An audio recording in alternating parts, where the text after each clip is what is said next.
नमस्कार दोस्तों, आपने अपने आस पड़ोस के लोगों से ये कहते हुए सुना होगा कि मुझे इतने रुपए की किस्त भरनी है, या फिर ये कहते हुए सुना होगा कि मुझे इतने रुपए की ईएमआई जाता है।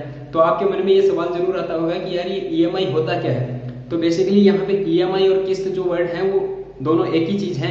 अब ये बात कुछ ऐसी होती है कि ये जो लोग ईएमआई और किस्त भर रहे होते हैं उन्होंने किसी और से पैसे उधार में लिए होते हैं, यानी कि एज ए लोन पैसे लिए हुए होते हैं और इनको वो पैसे ब्याज सहित वापस चुकाने रहते हैं। तो ब्याज और मूल धनराशि को मिलाकर एक अमाउंट बनता है जो इन्होंने पहले पीरियड फिक्स किया होता है, उसके अंदर चुकाना रहता है। अब वो जो टोटल अमाउंट बनता है उसको एक फिक्स पीरियड के अंदर चुकाने के लिए आपको क्या करना रहता है कि एक मंथली इंस्टॉलमेंट बनानी रहती है, ताकि आपका जो टोटल अमाउंट है वो आपके इंटरेस्ट अमाउंट के साथ पे हो जाए।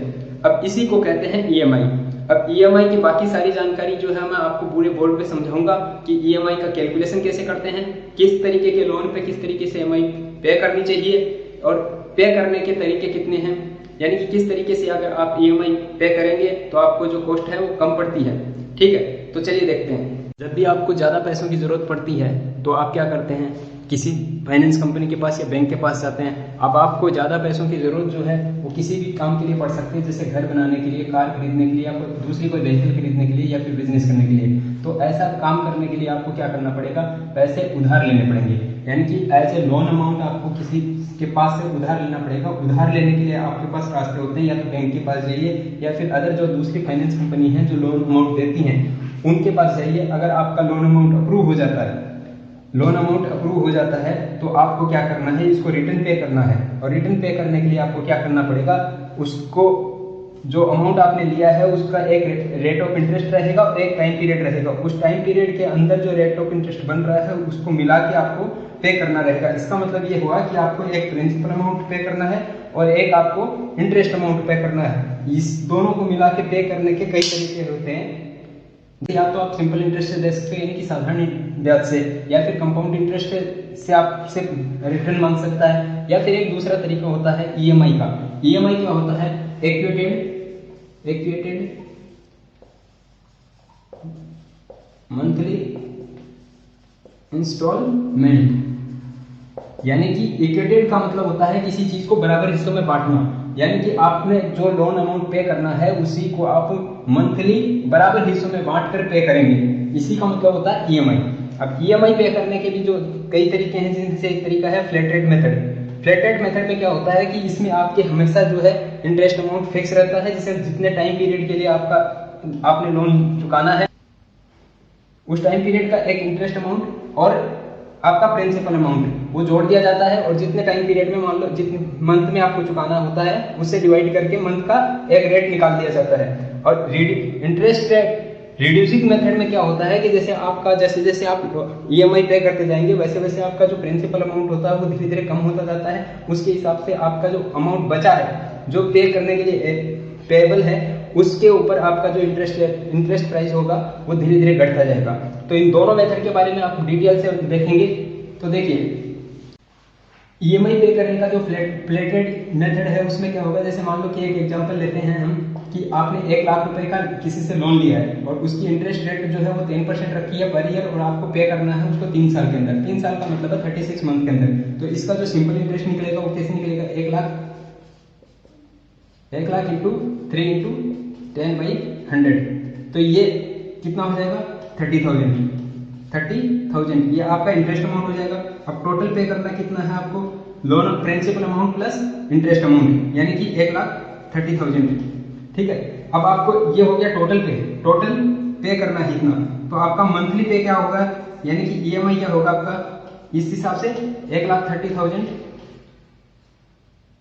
डिवाइडेड बाई 36, यानी कि आपका आएगा 3611 रुपए। ये आपको पे करना है। एक दूसरा तरीका है ईएमआई पे करने का, वो है interest rate reducing EMI method. यानी कि इस मेथड में क्या होता है कि जैसे जैसे आपका अमाउंट पे होता जाता है वैसे वैसे आपका जो इंटरेस्ट का अमाउंट होता है वो धीरे धीरे कम होता जाता है, प्रिंसिपल अमाउंट उसमें बढ़ता जाता है। यानी कि स्टार्टिंग में क्या होता है कि जब आपके ऊपर लोन पूरा अमाउंट पे करना रहता है तो इंटरेस्ट अमाउंट जो होता है बहुत ज़्यादा होता है। इसलिए जो जैसे मान लो फर्स्ट ईएमआई होगा उसमें क्या होगा, प्रिंसिपल प्लस इंटरेस्ट होगा। लेकिन यहाँ पे क्या होगा कि प्रिंसिपल अमाउंट बहुत कम होगा, इंटरेस्ट अमाउंट बहुत ज़्यादा होगा, क्योंकि अभी आपको पूरे लोन अमाउंट के ऊपर जो है इंटरेस्ट देना पड़ रहा है। इसलिए इस यहाँ पे इसको इक्वल रखने के लिए और सेकंड जो ईएमआई होगी उसमें आपको क्या करना है, आपका क्या होता है कि जो प्रिंसिपल अमाउंट होता है वो थोड़ा सा बढ़ जाता है और इंटरेस्ट अमाउंट थोड़ा सा घट जाता है। ऐसे करते करते जो लास्ट ईएमआई आता है, लास्ट ईएमआई में क्या होगा, आपका प्रिंसिपल अमाउंट बहुत ज़्यादा होगा और इसके टोटल में जो इंटरेस्ट अमाउंट होगा वो बहुत ही कम होगा। लेकिन ये हमेशा जो है वो फर्स्ट ईएमआई, सेकंड ईएमआई या लास्ट ईएमआई, इनका जो टोटल अमाउंट बनेगा यानी कि पेएबल जो ईएमआई कॉस्ट बनेगी वो हमेशा क्या रहेगी, इक्वल रहेगी। यानी कि ये आपस में क्या होंगे, इक्वल रहेंगे।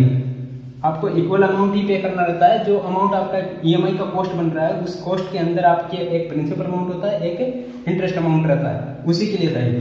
तो देखिए इस मेथड की कैलकुलेशन करने के लिए क्या कई तरीके हैं। आप कंप्यूटर के एमएस ऑफिस के एक्सेल में आप जो है पीएमटी फॉर्मूला लगा सकते हैं और आईपीएमटी लगा सकते हैं और पीपीएमटी लगा सकते हैं, पीपीएमटी। अब ये तीनों फॉर्मूले, ये लोन, ये आपको जो है ईएमआई कॉस्ट कैलकुलेट करने के लिए यूज किया जाता है। ये ईएमआई पे जो आप ईएमआई पे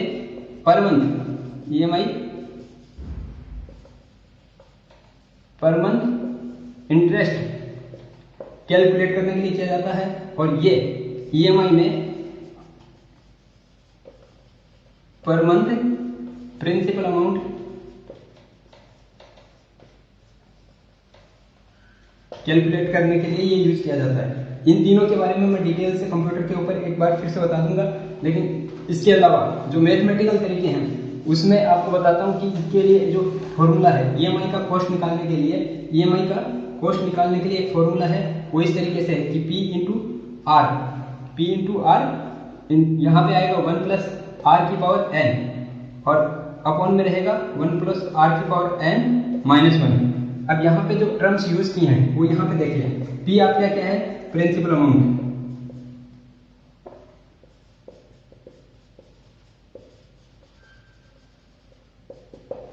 आर यहाँ पे क्या है आपका रेट ऑफ इंटरेस्ट।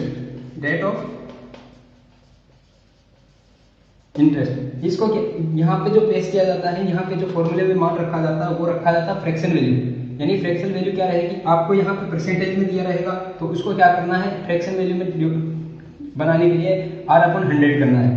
और यहाँ पे ये जो है एक टाइम पीरियड भी रहेगा कि यहाँ पे पर ईयर है इंटरेस्ट रेट पर ईयर। तो आपको जो नंबर ऑफ इंस्टॉलमेंट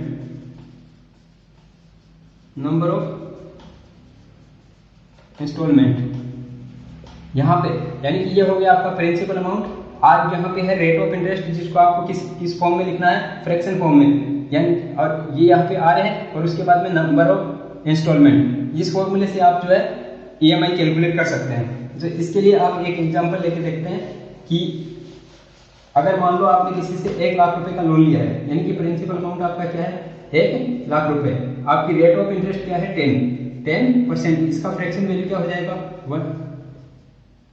10/100 यानी कि 1/10। उसके बाद में देखिए आपका टाइम पीरियड मान लो कि आपको 3 ईयर के लिए पे करना है, तो यानी कि आपके यहाँ क्या हो जाएगा 36 मंथ। और ये रेट ऑफ इंटरेस्ट जो है वो पर ईयर है, तो यहाँ पे ये क्या हो जाएगा rate of interest per year. तो इसी को अगर आप पर मंथ निकालेंगे तो क्या हो जाएगा, आपको 12 से और भाग देना है, तो ये आ जाएगा आपका rate of interest per month. ठीक है, अब आपके पास सभी वैल्यू हो गई, यानी कि ये n की वैल्यू है यहाँ पे 36। अब आप ईएमआई को कैलकुलेट करना है कि आपका मंथली ईएमआई कितना बनेगा, तो इसके लिए आपको क्या करना है, उसी फॉर्मूले में वैल्यू रखनी है 1 प्लस आर की पावर n अपॉन 1 r + 1 की पावर n माइनस 1। यानी कि यहाँ पे आप वैल्यू रख दो इंटू 1/120। ये यहाँ पे 120 है और उसके बाद में 1 + 1/120 की पावर 36। यहाँ पे आ जाएगा 1 + 1/120 की पावर 36 माइनस 1। जब आप इसको कैलकुलेट करेंगे तो ईएमआई की कॉस्ट जो बनेगी वो ₹127 बनेगी।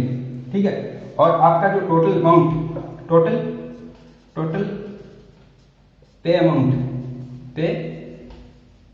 अमाउंट जो बनेगा वो बनेगा ₹1,16,172। यानी कि आपका इंटरेस्ट अमाउंट कितना बन गया,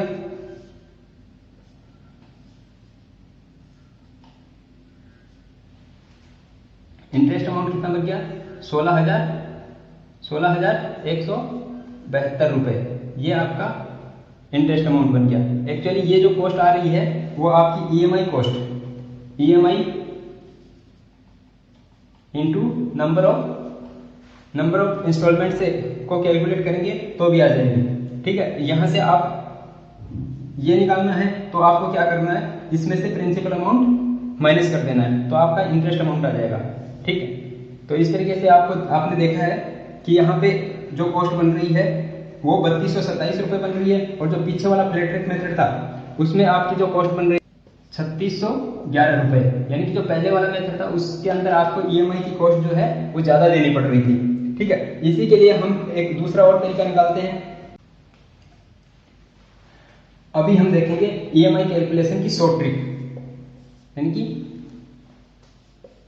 शॉर्ट ट्रिक से आप किस तरीके से 1 मिनट के अंदर जो है अपना ईएमआई कैलकुलेट कर सकते हैं। इसके लिए आपको क्या करना है, मैं जस्ट एक एग्जांपल लेता हूँ, उससे आप अच्छी तरीके से समझ जाएंगे। तो यानी कि मान लो कि आपने किसी से 1 लाख रुपए का लोन अमाउंट लिया है। ठीक है, और आपकी जो रेट ऑफ इंटरेस्ट है वो मैं 10% मान रहा हूँ पर ईयर के लिए, और आपकी नंबर ऑफ इंस्टॉलमेंट आप जो है 36 मंथ के अंदर आप इसको पे करना चाहते हैं, यानी कि 3 साल के अंदर।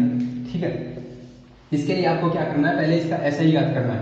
एसआई कैसे याद होगा, P इंटू आई इंटू इंटरेस्ट रेट जो R इंटू N/100। तो यहाँ पे प्रिंसिपल अमाउंट कितना है 1 लाख और इंटरेस्ट रेट कितना है 10, ये आपका 10%, और इसको ये आप पर ईयर है तो इसको क्या करेंगे पर मंथ बनाएंगे, और उसके बाद में आपका टाइम पीरियड मंथ में जो है 36, तो इसको कैलकुलेट करेंगे तो कितना आ जाएगा 30,000।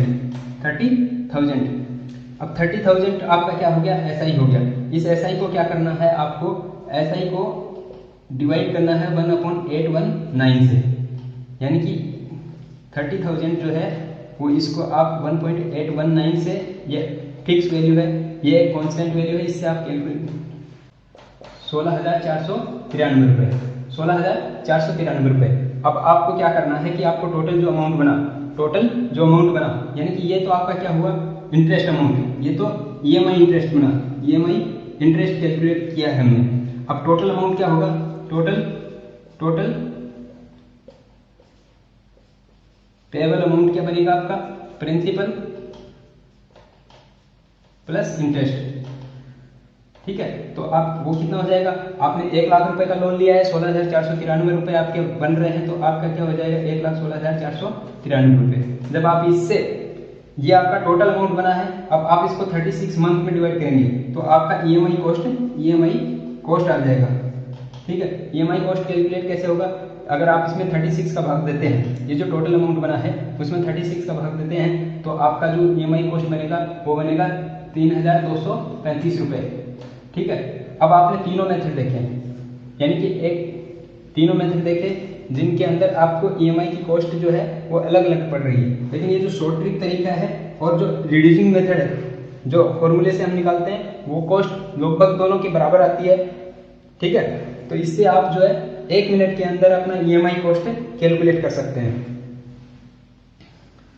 उम्मीद करता हूं कि ईएमआई का कैलकुलेशन आपको अच्छी तरीके से समझ में आएगा, और अगर आप इसके लिए क्रॉस चेकिंग करना चाहते हैं तो ये वाला फॉर्मूला आप अच्छी तरीके से लगा के देखें कि आप पहले उसका एसआई कैलकुलेट करें। एसआई के अंदर आपको क्या करना है, ये फिक्स वैल्यू का भाग देना है, भाग देने के बाद में जो पैसा आए उसको टोटल अमाउंट में जोड़ लेना है, यानी कि principal amount plus EMI cost को जोड़ लेना है। जोड़ने के बाद में ये आपका टोटल पेएबल अमाउंट हो जाएगा, और ईएमआई कॉस्ट निकालने के लिए आपको क्या करना है, जितना आप नंबर ऑफ इंस्टॉलमेंट बनाएंगे उतने के भाग दे दीजिए, तो इससे आपका क्या होगा, मंथली इंस्टॉलमेंट का जो कॉस्ट आएगा वो कैलकुलेट होके आ जाएगा। इसकी क्रॉस चेकिंग के लिए आप कोई भी ऑनलाइन का जो है ईएमआई कैलकुलेटर निकाल के देखिए। अगर पहले आप इससे कैलकुलेट कीजिए, कैलकुलेट करने के बाद में आपका जो अमाउंट बनता है उसको ईएमआई कॉस्ट के जो ऑनलाइन कैलकुलेटर उससे कैलकुलेट करके देखिए। गारंटेड बोल रहा हूँ 99.99% ये दोनों मैच करते हैं। ठीक है, तो इस शॉर्ट ट्रिक तरीके से आप जो है 1 ही मिनट के अंदर अपना ईएमआई कॉस्ट कैलकुलेट कर सकते हैं।